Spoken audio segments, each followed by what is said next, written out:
Hey Queens! Et moi c'est coucou tout le monde, j'espère que vous allez tous et toutes très bien. Aujourd'hui on se retrouve pour une nouvelle vidéo. Et aujourd'hui on se retrouve pour ma transformation. Beaucoup de personnes l'ont remarqué en commentaire d'ailleurs, ça m'a fait énormément plaisir que j'avais perdu énormément de poids. Et oui les gars, en l'espace de 6 mois seulement, j'ai perdu plus d'une vingtaine de kilos.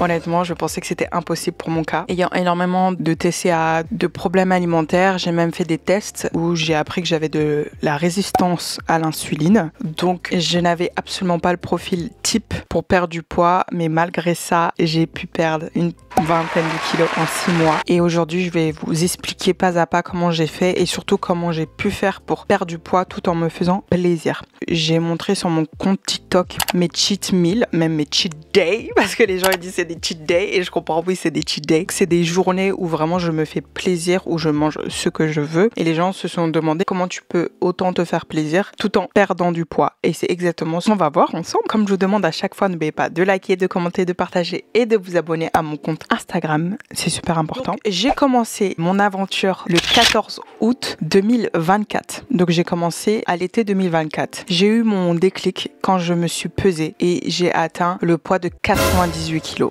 C'est le poids le plus haut que je n'ai jamais fait de ma vie. Le déclic, il s'est fait où je ne voulais pas passer la barre des 100 kilos. Pour moi, c'était psychologique. Je ne pouvais pas atteindre ce poids-là parce que je l'ai tout simplement jamais atteint de ma vie. Et déjà, j'étais mal dans ma peau. Je pense que c'était le coup de marteau. Et j'étais dans une spirale infernale où je prenais énormément de poids, où je m'en rendais pas compte de mes habitudes alimentaires. Et je pense que c'est le plus gros facteur, c'est qu'on ne se rend pas compte à quel point on mange. On pense manger peu alors qu'on mange énormément.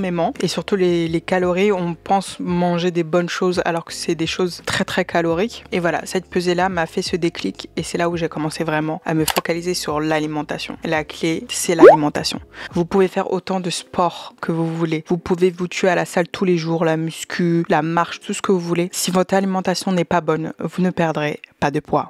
Parce que j'ai déjà fait une transformation il y a plus d'un an de cela où j'avais perdu 4 kilos en 6 mois. Là, j'en ai perdu 20. Donc la différence est quand même assez énorme. Et je n'étais pas du tout focus sur mon alimentation. J'étais plus focus sur le sport, sur la musculation qu'autre chose. Et ce qui a bloqué, parce que je me disais, mais attends, mais je me tue tous les jours à la salle. Je suis là, je fais tout ce qu'il faut. Comment ça se fait que je perds pas de poids? Et comme je vous ai dit, moi, j'ai pas du tout un profil qui perd du poids de base. Parce que je suis quelqu'un où mes parents sont forts. Donc ma génétique, je prends beaucoup de poids très très vite. Je perds beaucoup de poids vite, mais je prends beaucoup de poids vite. J'ai des résistances à l'insuline, j'ai des problèmes alimentaires. Je me dis, si moi j'ai pu maigrir, il y a de fortes chances que beaucoup de gens peuvent maigrir aussi. Je voudrais juste mettre en garde sur des choses des fois qu'on prend pour acquis et qui freinent la progression de la perte de poids. C'est vraiment l'alimentation. Il faut que vous basiez que sur ça. Si vous avez un objectif de perte de poids, que ce soit 5, 10, 15, 20, 30, 40, l'alimentation devrait être à 90% la clé de votre succès. Parce que l'alimentation, c'est 90% du succès aussi simple. C'est pas le sport qui va te faire prendre du poids, c'est ce que tu manges. La perte de poids, c'est un calcul tout simple. Si tu consommes plus que ce que tu brûles, tu vas prendre du poids. Si tu consommes moins que ce que tu brûles dans la journée, tu vas perdre du poids. En vrai, c'est très simple.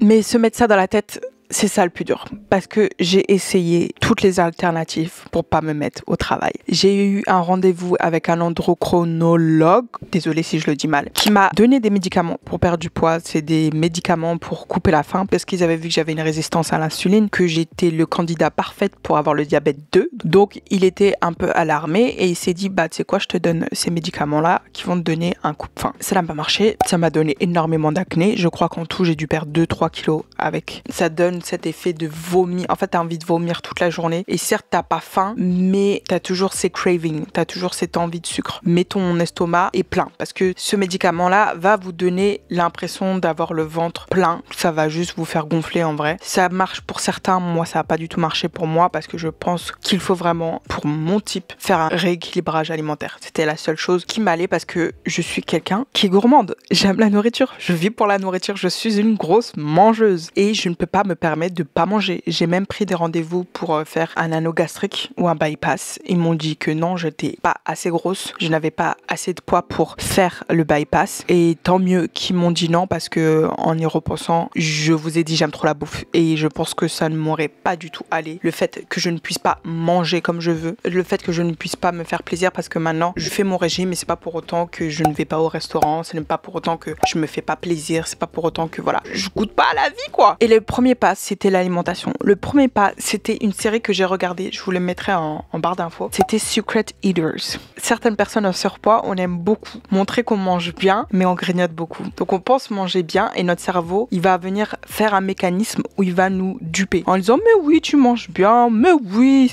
c'est les autres, c'est leur génétique, c'est toi, t'as pas une bonne génétique, c'est pour ça que tu perds pas du poids. I don't think I eat enough to warrant this size. I've got friends who eat same as me and they're like matchsticks. I don't think it's fair that I am the weight I am for what I eat. Non les amis, non, tu manges. Si tu prends du poids, c'est que tu manges. C'est que tu manges, mais tu te rends pas compte à quel point tu manges. Je grignotais énormément des gâteaux, du fromage qui est très calorique. On va voir aussi au niveau des calories à quel point, des fois on mange des trucs en petites portions mais qui sont très caloriques alors qu'on peut manger des plus grosses portions moins caloriques. Et je mangeais beaucoup, je mangeais trop. Et c'est ça.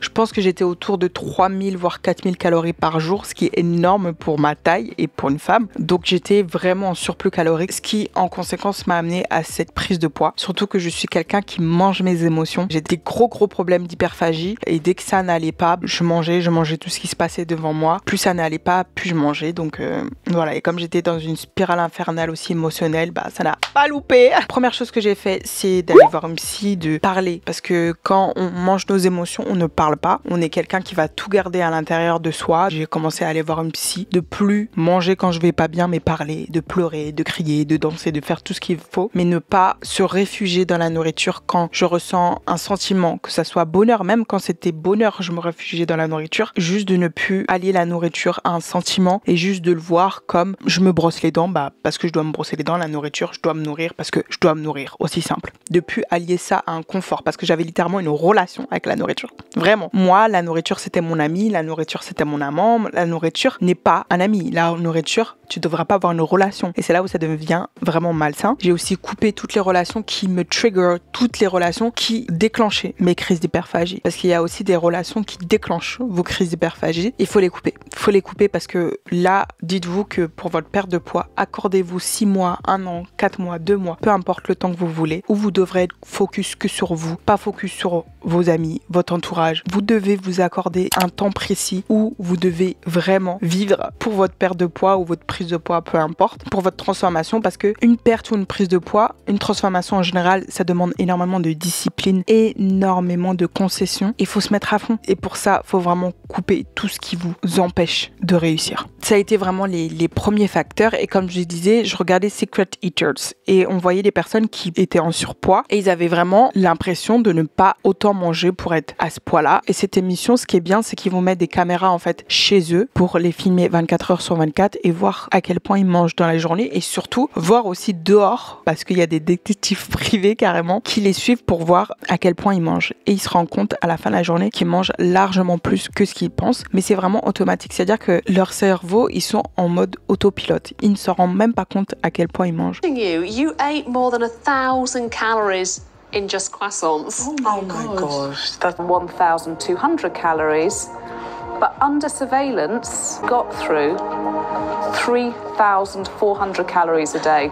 shocking. It's I can't believe it though. I can't. That should be like 3 days worth of I'm food. eating more than a man's allowance, isn't it?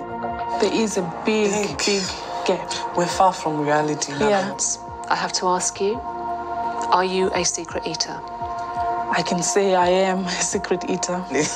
Okay, yeah, so clearly I am a secret eater. Quand tu prends dans ton frigo, tu prépares, tu manges des petits trucs comme ça, des petits gâteaux, ou tu te fais un petit truc, tu manges comme ça vite fait, en marchant ou en 2-3 meetings, et ça rajoute des calories. Ne serait-ce que 300, 400, 500 calories tous les jours, c'est ça qui te fait malheureusement perdre du poids parce que tu es en surplus calorique. Et cette émission, elle m'a vraiment mise face à un mur où, ah ouais, il faut que je commence à compter les calories. Je sais qu'il y a beaucoup de personnes qui n'aiment pas compter les calories, mais si vous êtes quelqu'un qui n'arrive pas à se contrôler, si vous êtes quelqu'un qui n'a pas de satiété, moi j'avais beaucoup de problèmes aussi de satiété, c'est-à-dire que je n'étais jamais pleine au niveau de mon ventre, je n'étais jamais satisfaite. Et il y a beaucoup de gens qui disent oui, mais suis ton intuition, suis ce que tu veux manger et tout. Je l'ai fait, ça ne marche pas pour moi. Il y a certaines personnes, ça marche très bien pour eux, tant mieux. Moi, pour moi et mon profil, mes besoins, ça ne marche pas. Il faut que je suive mes calories pour pour être sûr d'être en déficit. Et je trouve que c'est la meilleure option si on veut perdre du poids bien et rapidement. Pour certaines personnes, ça peut les trigger, ce que je comprends totalement. Mais pour d'autres personnes, c'est vraiment la seule option. Et moi, c'était ma seule option. Donc, j'ai commencé à compter mes calories. Et c'est là où je me suis rendu compte que je mangeais énormément, beaucoup plus que ce que je pensais. Je me suis rendu compte que les plats que je pensais sains ne l'étaient pas du tout. Par exemple, une salade, que moi, je me suis dit, oh, c'est l'apogée du repas sain. Et c'est ce que tout le monde pense, tu vois. La sauce vinaigrette. Les gars, la sauce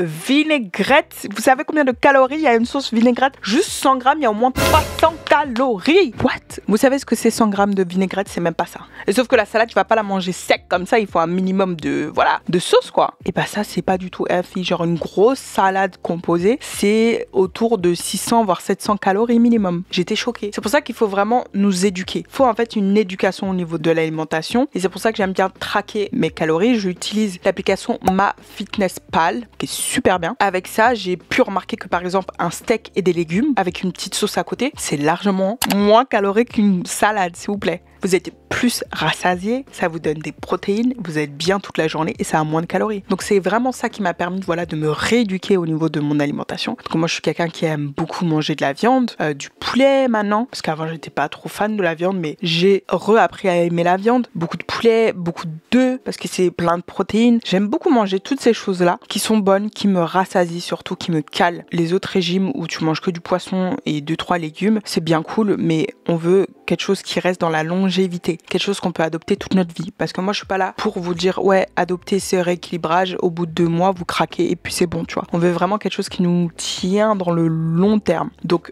je mange en dessert une mousse au chocolat chaque midi. Oui, je fais mes cheat meals et je mange une mousse au chocolat. Le matin, je me lève, je fais le jeûne intermittent. Enfin, je peux même pas dire que je fais le jeûne intermittent, mais je mange pas de vrai petit déjeuner. Je mange une banane et un carré de chocolat noir. J'aime trop les carrés de chocolat noir. Vous allez voir, j'en mange tout le temps. Si vous aimez le chocolat, mon rééquilibrage alimentaire, vous allez le kiffer. Le matin, je mange une banane. Le midi, je me fais souvent du steak avec des légumes, une petite sauce moutarde, parce que la sauce moutarde, elle est trop bonne et pas super calorique. Et je mange une mousse au chocolat. Vous savez ce que je mange après? Une pomme et encore un carré de chocolat. Donc on est là pour se rééquilibrer, mais aussi on va pas se frustrer. Le soir, je mange souvent du poulet avec de la purée, ou je me fais des tartines avec un œuf, avec du pain complet, un petit peu de fromage frais. En dessert, je mange aussi un bon bol de fromage blanc. Et si j'ai été en dessous de 1600 calories, je rajoute encore du chocolat noir. Il y a quoi maintenant?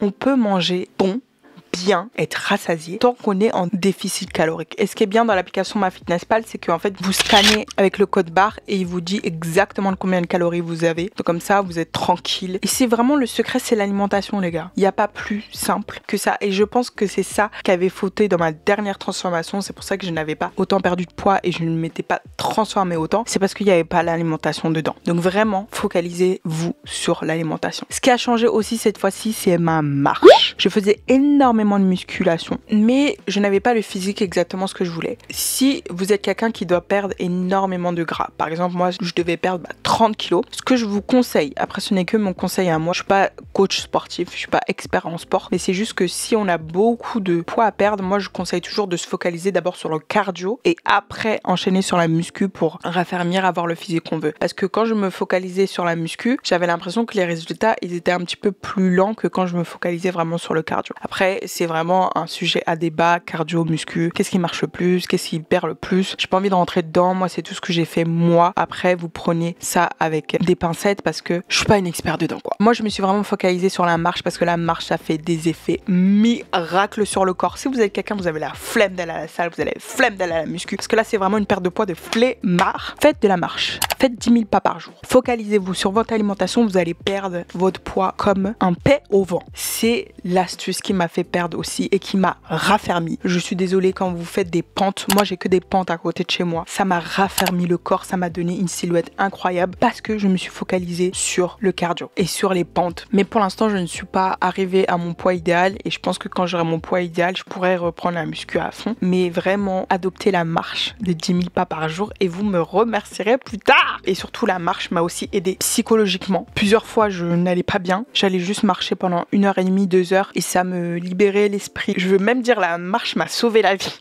Comme je vous dis, je passais tout par la nourriture et le fait de marcher, aller marcher dans un parc, aller marcher dans des coins jolis, ça aide à libérer les toxines, ça aide au niveau du cœur, ça aide au niveau du corps et ça fait tellement de bien. Et tous les jours sur mon compte Instagram, c'est pour ça que je vous dis d'y aller. Je mets ma petite montre où je montre combien de pas j'ai fait par jour et je suis à peu près à 10 000, 12 000. Mon minimum, si vraiment je suis fatiguée parce qu'il y a des jours où on est crevé, c'est 7 à 8 000 pas. C'est vraiment le minimum. Après, une fois par semaine, je sais que des fois, moi j'essaye d'alterner au niveau des activités. Soit je fais de la marche, soit je fais du vélo, soit je fais du cardio, soit je fais du renforcement, soit je fais de la corde à sauter. Aussi, la corde à sauter m'a énormément aidé. J'aime bien alterner les activités pour pas m'ennuyer parce que je m'ennuie très vite. Il y a beaucoup de personnes qui me demandaient si j'ai utilisé Ozempic. Ça m'est traversé l'esprit quand j'étais vraiment à bout au début d'utiliser Ozempic. Mais de 1, j'avais pas l'argent et de 2, je me suis dit non, Anaïs, tu veux quelque chose de concret, quelque chose que tu pourras utiliser dans le reste de ta vie. T'as envie de quelque chose où tu te sens bien, trouver une alternative avec laquelle tu te fais plaisir. Et surtout, c'est un produit qui n'est pas adapté de base à nous, aux personnes qui n'ont pas de diabète. Peut-être je suis à risque de diabète plus tard, mais on va tout faire pour ne pas l'avoir. Je n'ai pas utilisé Ozempic, il n'y a pas de facilité, il n'y a pas de route plus facile, de toboggan pour arriver à ton objectif. Tu veux perdre du poids, tu fais attention à ton alimentation. Tu te rééduques au niveau de ton alimentation. Tu fais du sport tous les jours. Tu pratiques une activité tous les jours. Même si c'est juste faire une marche de 1 heure, c'est quand même une activité tous les jours. Le plus important, c'est que vous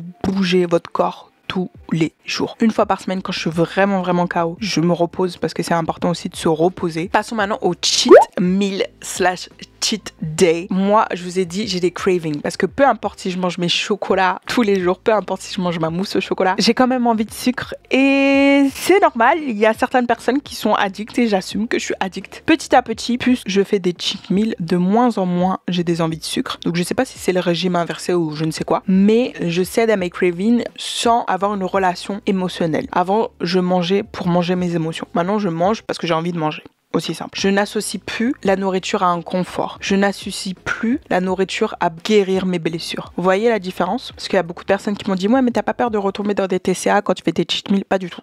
Grâce à mes cheat meals, j'ai pu durer parce que des fois, c'est dur. Mes cheat meals, c'est pas nourrir le corps, c'est nourrir l'âme, je dis tout le temps. Parce que des fois, c'est dur et des fois, t'as envie de burger. Des fois, t'as envie de frites. Des fois, t'as envie de gâteau. Et pour ce jour-là, tu as mangé ton burger. Tu as mangé tes frites. Tu as mangé ton gâteau. Et le lendemain, tu reprends ta salle. Et le lendemain, tu reprends comme d'habitude. Et surtout, ne faites pas l'erreur de vous sentir coupable. Parce que vous avez mangé des gâteaux, vous avez mangé des frites. C'est bon, j'arrête tout.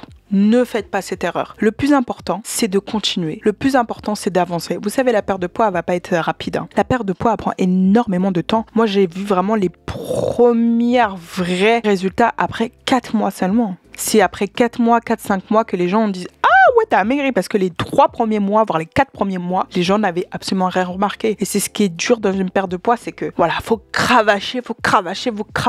Et au début, t'as l'impression que tu travailles pour rien parce que tu vois aucun changement, alors que c'est vraiment, ça bouge, ça travaille, mais c'est de l'intérieur. Il faut continuer pour voir une différence. Allez-y, faites un cheat meal si vous avez envie. Ne vous sentez pas coupable. Le plus important, c'est d'avancer. Parce que le petit cheat meal que vous avez là, vous vous en souviendrez plus d'ici 2 mois quand vous avez continué de faire vos efforts. Mais si vous abandonnez maintenant, vous aurez juste gâché tout ça. Soit vous aurez 6 mois de progrès, soit vous aurez 6 mois d'excuses.